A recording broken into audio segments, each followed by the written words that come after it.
안녕하세요. 비비 아저씨입니다. 오늘은 31번째 좁은 문으로 들어가라. 구원받지 못할 성도들이 많다. 라는 내용으로 말씀을 전하겠습니다. 마태복음 7장 13, 14절 말씀입니다. 좁은 문으로 들어가라. 멸망으로 인도하는 문은 크고 그 길이 넓어 그리로 들어가는 자가 많고 생명으로 인도하는 문은 좁고 협착하여 찾는 자가 적음이라. 기도하시겠습니다. 하나님 감사합니다. 오늘도 우리에게 말씀하여 주시옵소서. 감사하며 예수 이름으로 기도합니다. 아멘. 주님께서 우리에게 분명히 말씀하십니다. 좁은 문으로 들어가라.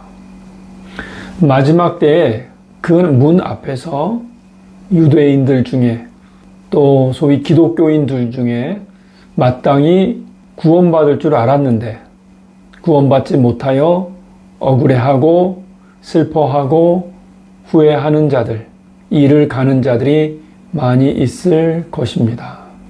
왜냐하면 좁은 문으로 들어가지 않았기 때문에.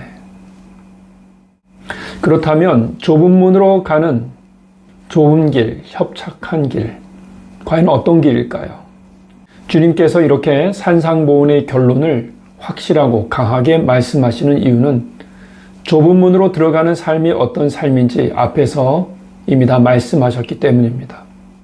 첫 번째로는 심령이 가난한 자의 삶, 주님의 나라를 향한 간절한 마음으로 하나님의 말씀에 순종하며 살고자 그렇게 살아가는 삶, 이것이 좁은 문으로 들어가는 삶입니다. 두 번째로는 세상 사람들의 그런 눈에 보이는 것을 의지하는 그런 관점이 아니라 하나님 나라의 관점으로 구제하거나 기도하거나 금식하는 그런 삶, 매일 성실하고 겸손하게 살고 동시에 모든 상황을 주님께 맡기고 믿음으로 살아가는 삶, 그것이 바로 좁은 문으로 들어가는 삶입니다. 세 번째로는 함부로 사람들과 세상을 비판하며 인간적인 생각으로 좌로나 우로나 치우치는 그런 삶이 아니라 언제나 자신이 얼마나 부족한 존재인지를 알고 하나님 안에서 구하고 찾고 두드리며 하나님의 선한 뜻을 이루며 살아가는 그런 삶을 말합니다. 물론 이런 삶은 의도적으로 이렇게 노력한다고 되는 것이 아닙니다. 진심으로 예수 그리스도의 십자가의 사랑, 즉 창조주 하나님의 우리 죄를 대속하신 그 희생의 사랑과 구원의 약속을 믿고 회개하여 삶을 드리며 하나님을 의지하며 나아갈 때 하나님의 도우심, 즉 성령님의 도우심으로 자연스럽게 이루어지고 변화되어지는 그런 삶입니다. 좁은 문으로 가는 삶이 이 땅에서는 고난이 있는 삶으로 여겨지겠죠.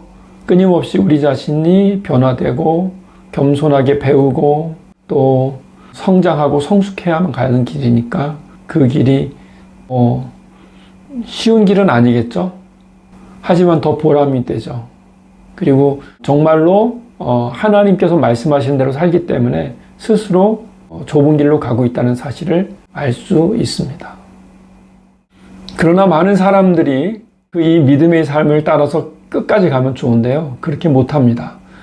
주변의 세상과 사람들을 보면서 세상의 욕심에 빠지고 또 믿지 못하는 마음 때문에 불안해지고 걱정에 빠져서 이런 삶을 끝까지 살아내지 못합니다.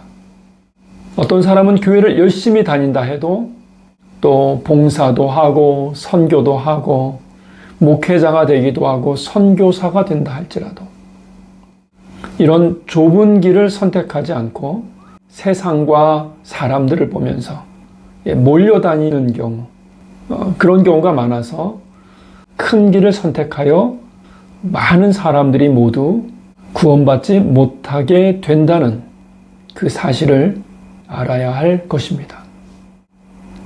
그러나 우리는 간절한 마음으로 순종하며 보이지 않는 하나님을 철저하게 믿으며 늘 정확하게 알지 못하는 우리 자신을 알고 늘 구하고 찾고 두드리며 성령님의 인도하심을 따라 그 좁은 길로 나아가는 좁은 문으로, 생명의 문으로 나아가는 그런 삶을 삽시다. 살게 될 것입니다. 기도하겠습니다. 하나님 아버지, 그렇습니다. 많은 사람들이 눈에 보이는 세상을 의지하고 눈에 보이는 욕심에 따라서, 그래서 또 걱정하고 근심하고 하나님을 향한 믿음을 저버리며 결국 구원받지 못하는 자가 됩니다.